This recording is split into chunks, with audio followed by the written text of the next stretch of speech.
This week I am back in Chicago, and in my garage is the 2024 Nissan Rogue. And yeah, before I go any further, I know this is a little bit dirty. It decided to rain right before doing my video, so I apologize. Please don't get distracted. What this video is actually about is some of the changes that have happened on the 2024 model, because this gets a little bit of a refresh. So we're going to go over some of the changes. I'm going to tell you the one thing that pleasantly surprised me about this vehicle, and a couple of things that kind of annoy me. So my name is Jill Ciminillo with Pickup Truck Plus SUV Talk, and let's take a closer look at the 2024 Nissan Rogue right now.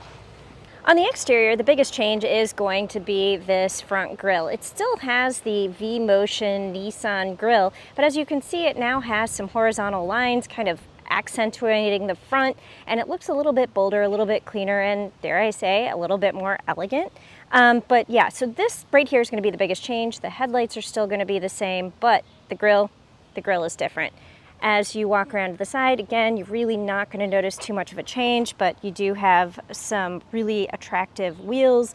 And when you come around to the back, you will also notice that the back gets a little bit of a refresh as well. The taillights are pretty similar to what they were, but I would say it's down in this lower third area here that you will see a little bit of a design refresh.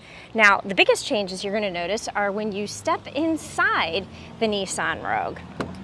This is the SL trim, so this is not your top tier platinum trim, but it is relatively upgraded, and it is a really good volume seller. So you come inside, it popped out the camera so we have a wider view. This right here is going to be one of the biggest changes. This has a 12.3-inch screen, and when we start it up, you do have a nice little intro graphic that happens, and you have wireless CarPlay. Wireless CarPlay isn't necessarily new. The screen being that much bigger is new. And while we're here, I'm just going to point out, in case you didn't know, because I didn't know initially, that you could change the background for Apple CarPlay. So when I get into a test vehicle, I kind of look at the interior, and then I go into, you can go into settings on Apple CarPlay, and it'll give you a place where you can change the wallpaper. And I kind of look and see, and I'm like, okay, what is the theme for this vehicle? So actually, I changed this to kind of match what the interior looks like, and so it's got like a little bit of a brown to it. But that is a little bit of a digression. The 12-inch screen, like I said, that is going to be new. It's 12.3 inches. This isn't new. You have the digital display that you had in the previous model. And you can see when you go through, you hit this button here, you get a little shortcut and you can change your meter view. So you do have the ability to kind of change up how this display looks and kind of, you know, again, scroll through some things and give that a little bit of a different appearance. But samesies, it's really not that much different than the previous model year. Now, in addition to the wireless Apple CarPlay, the Nissan Rogue for 2024 is the first vehicle in the Nissan lineup to get the Google operating system, the Android operating system. So that means you have the Google Play Store, you have Google Assistant, and you have Google Maps. Now, in order to show you what it can do, yeah, I'm going to have to disconnect my phone because otherwise it just will stop recording. And yeah, I'm recording with my phone. So let's see if this will let me delete. Yes, I would like to delete iJill. So, deleted my phone. So then when you come into Google Maps, you can do things like, hey Google, navigate to Atta Girl. Okay, Atta Girl. Here we go. So it allows you to do voice commands, and it will give you you know, the ability to not have to touch the screen. It has pretty natural language, and it understands what you want pretty easily. Another thing you can do is say, hey Google, tell me a joke. What do you call a cold canine? A chili dog. Okay, that's funny. I love the sound effects. A chili dog, arf, arf, arf, and then like breeze blowing. Come on, that's better than the Lexus and Toyota infotainment system. But you can also say things like, "Hey Google, I'm cold." Sorry, I can't control that in this car. That's not better than the Lexus system. "Hey Google, make the temperature 70 degrees." Okay, changing the temperature to 70 degrees. Okay, so you can control the temperature, you just can't say you're cold. Lexus lets you say you're cold. So there's a lot of things you can do with wireless commands, and this is a pretty intuitive system, and I bet it will update and get upgraded as time goes on, and maybe eventually you will be able to say that you're cold. But overall, I really like the Google operating system. I like Google Maps.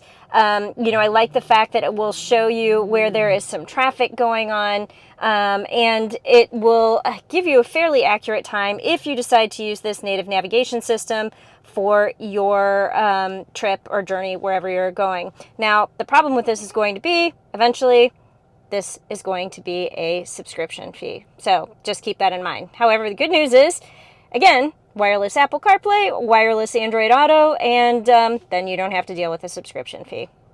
All right, since we are already facing this direction, I am going to go ahead and talk about the thing that pleasantly surprised me.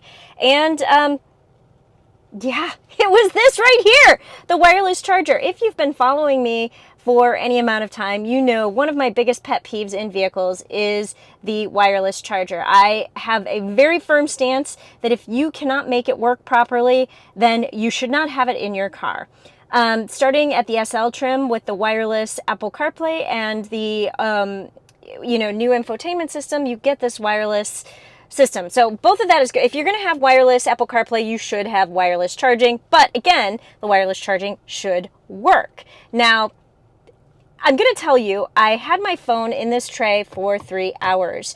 On the way to Indianapolis, I had it in this tray for 3 hours on the way back from Indianapolis. And while it did heat up my phone, it did not overheat my phone.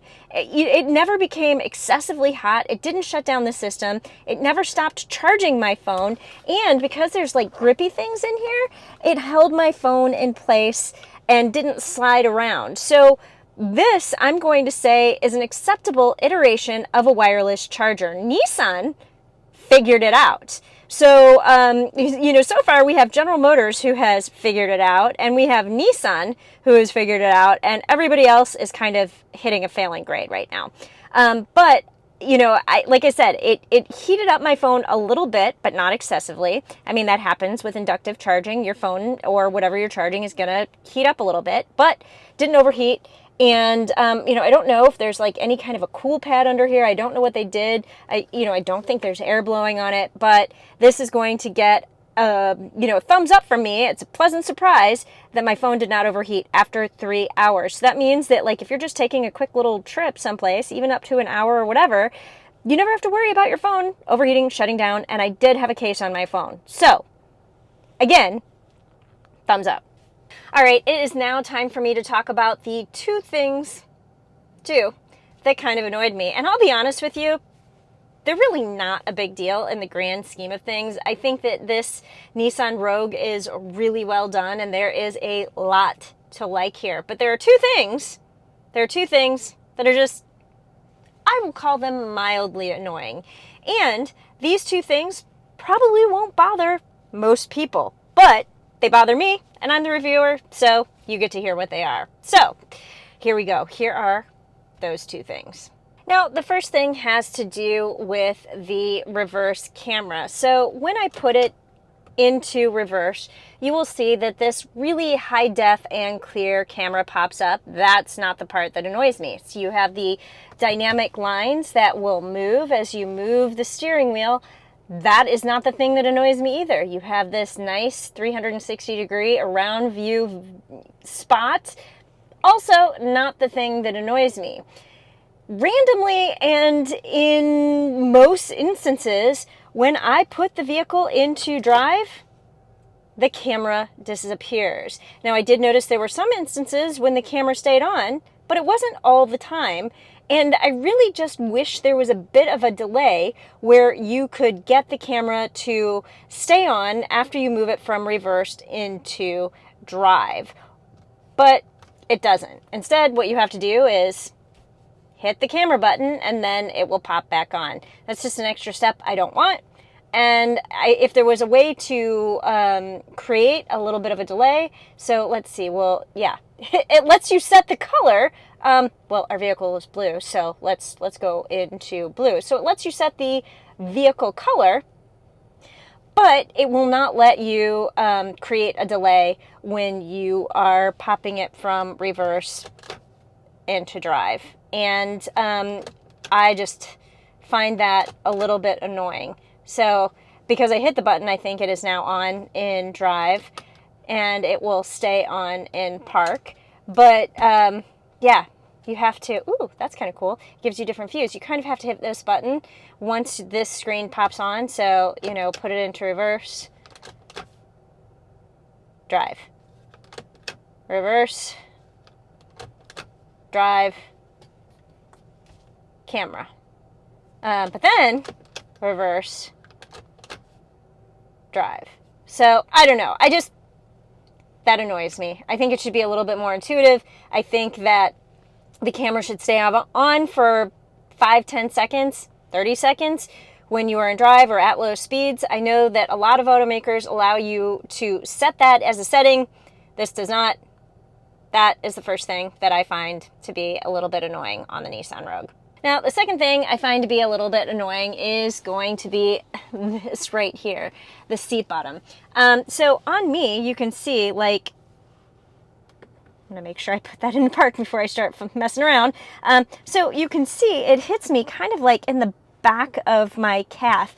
And I'm just like I found myself kind of driving with my legs like over this bolster. This bolster was just a little bit too big for me, and it hits me in an awkward location. And so, you know, when you're driving, you're supposed to keep your heel on the ground and just use your toe to hit the gas pedal. But I found like I kind of like moved my foot up high because of this bolster, and it was more of an awkward, fatiguing driving position for me. Now, this is going to be a petite person problem. This is going to be a Jill problem. So again, not everybody is going to have this problem, but it was a little bit weird. As you can see, it just really bumps out about 2 inches over the rest of the seat bolster.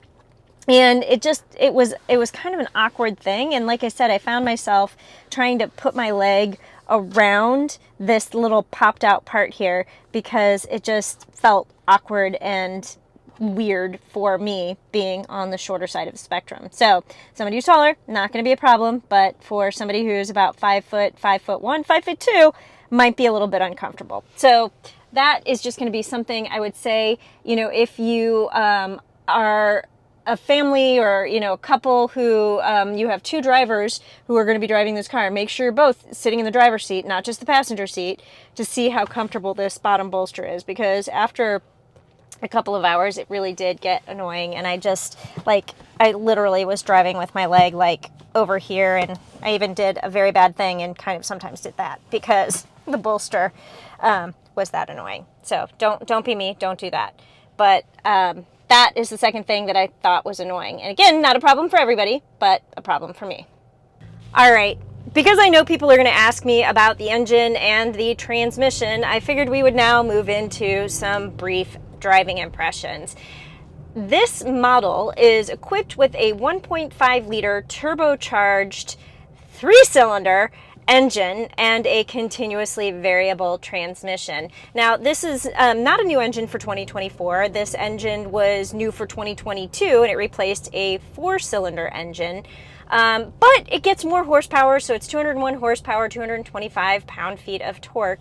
And what I want to say is, it's fine.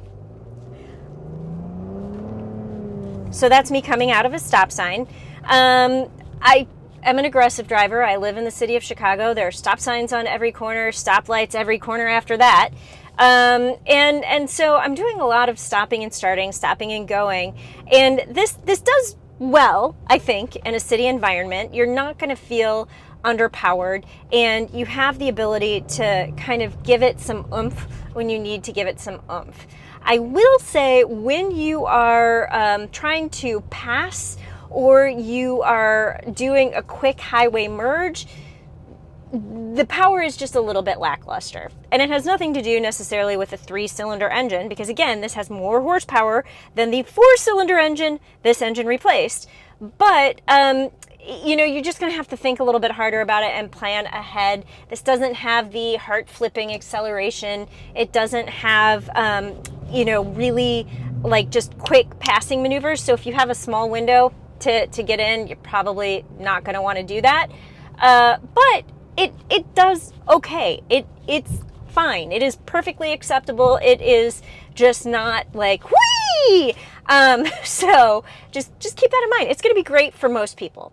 Now I want to interject just a little bit about the transmission, because this is a CVT, or continuously variable transmission, and a lot of people think that the Nissan CVT is unreliable, and I want to say that it was unreliable. I wrote a story about that. You can go to the website and look at that.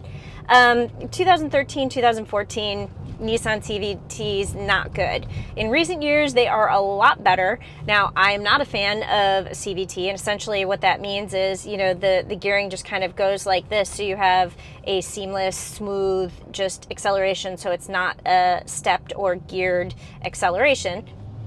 Don't really like that, but that's just me. The transmission itself does what it's supposed to do. It operates really well, and it is reliable.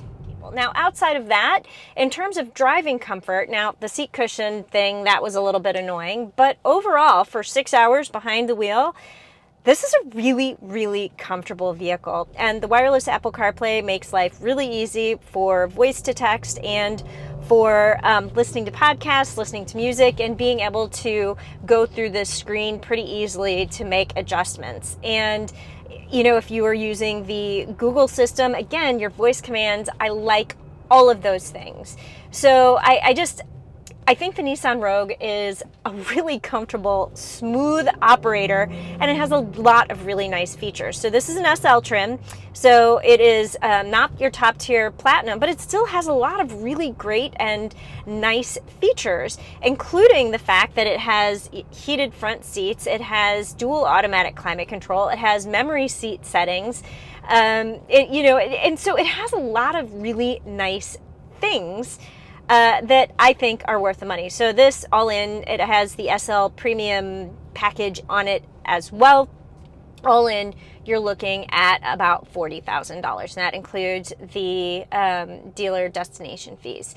So $40,000, you get this really nice infotainment screen, you get Google operating system, and you get what I like to call the marriage saving features. So, you know, the dual automatic climate control and, you know, heated seats and all that kind of stuff, memory settings for the seats. So just some really nice features and a really smooth operating vehicle. So I really, like, the first time I reviewed it, we'll post the link up here, I really liked it. And, you know, this is like my second time behind the wheel, and I still really like it. I have a hard time finding a lot of things wrong. Now, you could point to some of the black lacquer, you know, that could be a problem for some people.